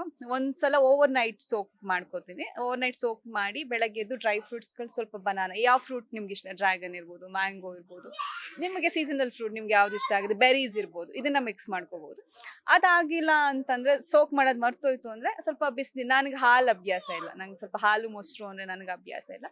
ಸೊ ಹಾಗಾಗಿ ಸ್ವಲ್ಪ ಬಿಸಿ ನೀರಿಗೆ ಓಟ್ಸ್ ಹಾಕಿ ಸ್ವಲ್ಪ ಅದನ್ನು ಬೇಯಿಸ್ಕೊಂಡಿದ ನಂತರ ಅದಕ್ಕೆ ಮತ್ತೆ ಬಾಳೆಹಣ್ಣು, chia seeds, all nuts like almonds, ಏನೇನು ನಿಮಗೆ ಈಗ ಪಂಪ್ಕಿನ್ ಸೀಡ್ಸು, ಸನ್ಫ್ಲವರ್ ಸೀಡ್ಸು, ಈ ಥರದ್ದು ಬೆರೀಸ್, ಬ್ಲೂಬೆರೀಸ್, ಏನೇನು ಇಷ್ಟ ಆಗುತ್ತೆ ಅದನ್ನೆಲ್ಲ ಹಾಕ್ಕೊಂಡು ಒಂದು ಸ್ವಲ್ಪ ಒಂದು 100 ಗ್ರಾಮ್ 150 ಗ್ರಾಮ್ ಅಷ್ಟು ನಾನು ಅದನ್ನು ವೇಯ್ ಮಾಡ್ಕೊತೀನಿ.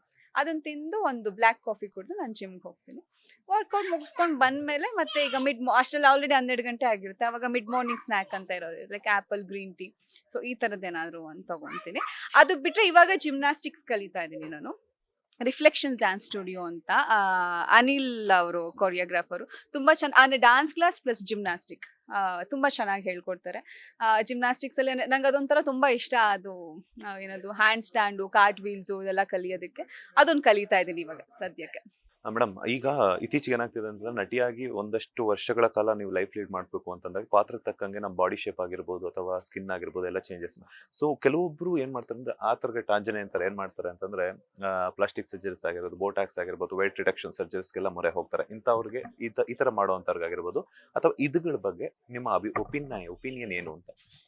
ನಿಜವಾಗ್ಲೂ ಅದೆಲ್ಲ ನಾನು ಸಜೆಸ್ಟು ಮಾಡಲ್ಲ. ನನಗೂ ಕೂಡ ತುಂಬ ಕಾಲ್ಸ್ ಬರುತ್ತೆ, ಲೈಕ್ ಕೊಲಾಬ್ರೇಷನ್ಸ್ಗಂತೆ, ಸ್ಕಿನ್ ಕೇರ್ಸ್ ಏನೇನೋ ಬರುತ್ತೆ. ಬಟ್ ನನಗೆ ಲಿಟ್ರಲಿ ಅದನ್ನು ನಾನು ಸಜೆಸ್ಟ್ ಮಾಡಲ್ಲ. ನನಗೆ ಭಯ ಕೂಡ, ಬಿಕಾಸ್ ದೇವ್ರು ಏನು ಕೊಟ್ಟಿರ್ತಾನೆ ಆ ಒಂದು ಪ್ರಕೃತಿ ವಿರುದ್ಧವಾಗಿ ನಾವು ನಡ್ಕೊಳಕ್ಕೆ ಹೋಗ್ಬಾರ್ದು. ದೇವ್ರು ಏನು ಕೊಟ್ಟಿರ್ತಾನೆ ಆ ಸೌಂದರ್ಯನ ಅದನ್ನು ಕಾಪಾಡ್ಕೊಳಕ್ಕೆ ಆರೋಗ್ಯವಾಗಿ, ನಾನು ಇಷ್ಟೊತ್ತರೆಗೂ ಏನು ಹೇಳಿದೆ ಅದನ್ನು ಹೆಲ್ದಿಯಾಗಿ ಆರೋಗ್ಯವಾಗಿ ಏನು ನಡೆಸ್ಕೊಂಡು ನಮ್ಮನ್ನು ನಾವು ಮೇಂಟೈನ್ ಮಾಡ್ಕೊಳಕ್ಕೆ ಸಾಧ್ಯ ಆಗುತ್ತೆ ಅಷ್ಟು ಮಾಡಿದ್ರೇ ಉತ್ತಮ ಅಂತ ಅನಿಸುತ್ತೆ. ಬಿಕಾಸ್ ಇನ್ನೇನೋ ಮಾಡಿಸ್ಕೊಳಕ್ಕೆ ಹೋಗಿ ಇನ್ನೇನೋ ಮಾಡಿಕೊಂಡು ನಮಗೆ ಅಟ್ಲೀಸ್ಟ್ ಅಟ್ಲೀಸ್ಟ್ ದೇವ್ರು ಒಂದು 70 ವರ್ಷ ಆಯಸ್ ಕೊಟ್ಟಿರ್ತಾನೆ, ಅದನ್ನ ಇನ್ನೇನೋ ಒಂದು ಇಂಜೆಕ್ಷನ್ಸ್ ತೊಗೊಂಡು ಏನೋ ಮಾಡ್ಕೊಂಡು ಅದನ್ನ 40 ವರ್ಷಕ್ಕೆ ಇಳಿಸ್ಕೊಳ್ಳೋದು ಯಾಕಲ್ವಾ?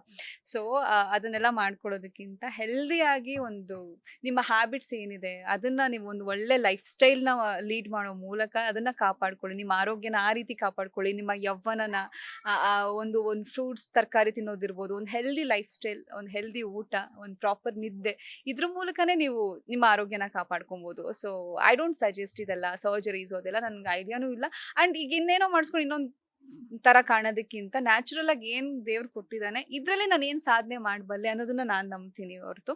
ಆ್ಯಂಡ್ ಈಗ ಫಿಟ್ನೆಸ್ ವರ್ಕೌಟ್ ಮಾಡ್ಬೋದು, ಯೋಗ ಮಾಡ್ಬೋದು, ಡ್ಯಾನ್ಸ್ ಮಾಡ್ಬೋದು, ಇದನ್ನ ಮಾಡಿ ಆ ಪಾತ್ರಗಳಿಗೆ ರೆಡಿ ಆಗೋದು ಅದನ್ನ ನಂಬ್ತೀನಿ ನಾನು ಅದನ್ನ ಅಷ್ಟೇ ಫಾಲೋ ಮಾಡೋದು. ಮೇಡಮ್ ಇನ್ನೊಂದೇನಂತಂದ್ರೆ ಇತ್ತೀಚೆಗಷ್ಟೇ ಸ್ಟ್ರೆಸ್ ಆಗಿರ್ಬೋದು, ಸೋಷಿಯಲ್ ಮೀಡಿಯಾನ ಯೂಸ್ ಮಾಡುವಂಥದ್ದಾಗಿರ್ಬೋದು, ಹಾರ್ಟ್ ಅಟ್ಯಾಕ್ಸ್, ಮೊಬೈಲ್ ಫೋನ್ ಎಲ್ಲ ಜಾಸ್ತಿ ಯೂಸ್ ಮಾಡ್ತಂದ್ರೆ ಹಾರ್ಟ್ ಅಟ್ಯಾಕ್ಸ್ ಜಾಸ್ತಿ ಆಗ್ತಾ ಇದೆ. ಹಾಸನದಲ್ಲೇನೆ ಒಂದಷ್ಟು 4-5 ಜನರ ಜೀವನೂ ಕೂಡ ಹೋಗಿದೆ. ಸೊ ಏನು ಹೇಳ್ತೀರಾ ಇದ್ರ ಬಗ್ಗೆ? ಸೊ ಇವಾಗ ಸೋಷಿಯಲ್ ಮೀಡಿಯಾ ಒಂದು ವರನೂ ಹೌದು, ಶಾಪನೂ ಹೌದು. ಬಿಕಾಸ್ ವರ ಏನಂತಂದ್ರೆ ಆ ಟೈಮಲ್ಲೆಲ್ಲ ಎಷ್ಟೊಂದು ರೀಚೇ ಇರಲಿಲ್ಲ. ಆ್ಯಂಡ್ ನಾವು ಯಾರು ಅಂತ ಜನಕ್ಕೆ ತೋರಿಸ್ಬೇಕು ಅಂದ್ರೆ ಸಾಧ್ಯನೇ ಆಗ್ತಾ ಇರಲಿಲ್ಲ. ಎಲ್ಲೋ ಒಂದ್ ಕಡೆ ನ್ಯೂಸ್ ಪೇಪರಲ್ಲಿ ಬರುತ್ತೆ, ಎಲ್ಲೋ ಒಂದ್ ಕಡೆ ಎಲ್ಲೋ ಒಂದು ಬರುತ್ತೆ ಅನ್ನೋದು ಅಷ್ಟೇ ಆವಾಗ ಎಲ್ಲ ಖುಷಿ ಆಗ್ತಿತ್ತು. ಇವಾಗ ಏನಾಗಿದೆ ಅಂತಂದ್ರೆ ಪ್ರತಿಯೊಬ್ಬರು ಸೆಲೆಬ್ರಿಟೀಸ್ ಅನ್ನೋ ಥರ ಹೋಗ್ಬಿಟ್ಟಿದೆ. ಸೊ ಅದನ್ನ ತುಂಬಾ ಚೆನ್ನಾಗಿ ಸದುಪಯೋಗ ಪಡಿಸ್ಕೊಳ್ಳಿ. ನಿಮ್ಗೆ ಈಗ ಎಲ್ಲ ಮಾಹಿತಿಗಳನ್ನ ಪಡ್ಕೊಳ್ಳೋದಿರ್ಬೋದು, ಪ್ರತಿಯೊಂದು ಏನೋ ಒಂದು ಹೊಸದು ಕಲಿಯೋದಿರ್ಬೋದು, ಎಲ್ಲ ನೀವು ಸೋಷಿಯಲ್ ಮೀಡಿಯಾ ನೋಡಿನೇ ಒಂದು ಆ ಇಂಟರ್ನೆಟ್ ಮೂಲಕನೇ ನೀವು ಪ್ರತಿಯೊಂದು ಕಲಿಬೋದು. ಎಲ್ಲಾನು ಮಾಡೋ ಒಂದು ಅವಕಾಶ ಇದು. ಸೊ ಅದನ್ನ ಒಳ್ಳೆ ರೀತಿಯಲ್ಲಿ ಉಪಯೋಗಿಸ್ಕೊಂಡ್ರೆ ಬೆಸ್ಟ್ ಅಂತ ಅನ್ಸುತ್ತೆ. ಅದನ್ನ ಓವರ್ ಯೂಸ್ ಮಾಡಕ್ ಹೋಗೋದು ಅಥವಾ ರೀಲ್ಸ್ ಅಂತ ಅದನ್ನ ಜಾಸ್ತಿ ನೋಡಕ್ ಹೋಗೋದು, ಇನ್ನೇನೋ ನೋಡಕ್ ಹೋಗೋದು ಮಾಡಿ ನಿಮ್ಮ ಮೆಂಟಲ್ ಹೆಲ್ತ್ನ, ನಿಮ್ಮ ಹಾರ್ಟ್ನ ಪ್ರೆಷರ್ ಮಾಡಿಕೊಂಡು ನಿಮ್ಮ ಹೆಲ್ತ್ನ ದಯವಿಟ್ಟು ಹಾಳು ಮಾಡ್ಕೋಬೇಡಿ.